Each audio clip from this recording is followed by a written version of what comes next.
नमस्कार। तो बाजार में एक और आईपीओ आ रहा है। नाम है नियोकेम बायोसॉल्यूशंस, जो कि एक स्पेशलिटी केमिकल कंपनी है। अब सवाल ये है कि क्या ये आपके पोर्टफोलियो के लिए एक सही केमिकल रिएक्शन साबित हो सकता है। आइए इस पूरे विश्लेषण में इसी को समझते हैं। तो देखिए, सवाल बड़ा सीधा है। जब एक कंपनी जिसके पास 350 से ज्यादा प्रोडक्ट्स हैं, वो बाजार में आती है, तो एक निवेशक के तौर पर हमें किन किन बातों पर गौर करना चाहिए। चलिए इसी सवाल का जवाब ढूंढने की कोशिश करते हैं। आज की हमारी पूरी बातचीत इन 6 हिस्सों में बंटी होगी। सबसे पहले हम कंपनी को जानेंगे, फिर उसकी फाइनेंशियल हेल्थ कैसी है वो देखेंगे। इसके बाद ये आईपीओ क्यों ला रहे हैं, पैसा कहाँ जाएगा, वैल्यूएशन ठीक है या नहीं, और हाँ, बाजार में इसको लेकर क्या माहौल है और इसमें जोखिम क्या है, इन सब पर भी बात करेंगे। और आखिर में सारी जानकारी को एक जगह समेट लेंगे। ठीक है, तो शुरू करते हैं पहले सेक्शन से और समझते हैं कि ये नियोकेम बायोसॉल्यूशंस आखिर है क्या। देखिए, नियोकेम बायोसॉल्यूशंस का नाम सुनकर लगता है कि ये 2006 की कंपनी है, लेकिन इनकी जड़ें बहुत पुरानी हैं, 1978 तक जाती हैं। मतलब इस टीम को केमिकल इंडस्ट्री में काम करने का 4 दशकों से भी ज्यादा का तजुर्बा है। ये कोई नए खिलाड़ी नहीं है। ये कंपनी 350 से भी ज्यादा तरह के स्पेशलिटी केमिकल्स बनाती है। मतलब पॉलीमर से लेकर बायो सॉल्यूशंस तक रेंज बहुत बड़ी है।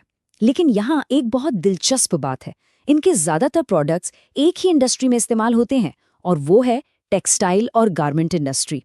इस पॉइंट को याद रखिएगा, हम इस पर बाद में फिर से लौटेंगे। कंपनी की कहानी तो मजबूत लग रही है, लेकिन क्या नंबर्स भी यही कहानी बता रहे हैं? चलिए अब जरा नियोकेम के फाइनेंशियल रिपोर्ट कार्ड पर नजर डालते हैं। सबसे पहले रेवेन्यू देखिए। कंपनी की आय में एक बहुत ही अच्छी ग्रोथ देखने को मिली है। वित्त वर्ष 24 में जो रेवेन्यू 62 करोड़ था, वो वित्त वर्ष 25 में बढ़कर 86 करोड़ से ज्यादा हो गया। मतलब साल दर साल लगभग 39% की शानदार ग्रोथ। लेकिन असली कहानी तो मुनाफे के आंकड़ों में छिपी है। वित्त वर्ष 24 में कंपनी का नेट प्रॉफिट था 1.80 करोड़, और अगले ही साल ये आंकड़ा उछलकर 7.75 करोड़ पर पहुंच गया। ये एक जबरदस्त जंप है। 330%। जी हाँ, मुनाफे में इतनी बड़ी छलांग।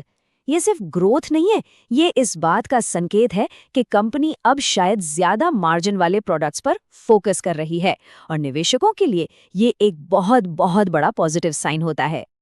तो हमने देखा कि कंपनी तेजी से बढ़ रही है। अब सवाल ये है कि इस ग्रोथ को और रफ्तार देने के लिए ये आईपीओ से जो पैसा जुटा रहे हैं, उसका करेंगे क्या? चलिए इनके प्लान को समझते हैं। आईपीओ से जो भी पैसा आएगा, उसका सबसे बड़ा हिस्सा मतलब लगभग 53% बिजनेस के रोजमर्रा के कामों और ग्रोथ के लिए इस्तेमाल होगा। इसे वर्किंग कैपिटल कहते हैं। करीब 22% पैसा जाएगा कर्ज चुकाने में, जिससे कंपनी की बैलेंस शीट और मजबूत होगी, और बाकी का 25% दूसरे कॉर्पोरेट कामों के लिए रखा गया है। अब आते हैं दो सबसे जरूरी सवालों पर। पहला, क्या आईपीओ की कीमत सही है? और दूसरा, कंपनी चलाने वालों को यानी प्रमोटर्स को खुद अपनी कंपनी पर कितना भरोसा है? चलिए कीमत की बात करते हैं। नियोकेम का पी रेशियो है करीब 15.85। जब हम इसकी तुलना इंडस्ट्री की एक बड़ी लिस्टेड कंपनी रोसारी बायोटेक से करते हैं, जिसका पी लगभग 26 है, तो नियोकेम का प्राइस काफी आकर्षक लगता है।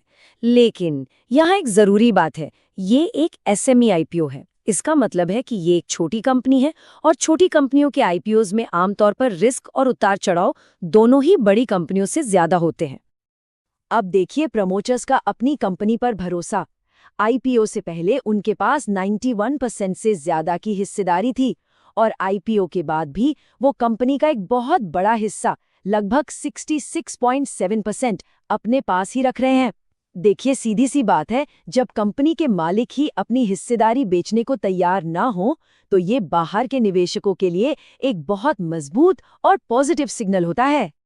चलिए अब जरा ये देखते हैं कि बाजार में इस आईपीओ को लेकर क्या माहौल है, और साथ ही इस पूरी कहानी में कोई छिपा हुआ जोखिम तो नहीं है।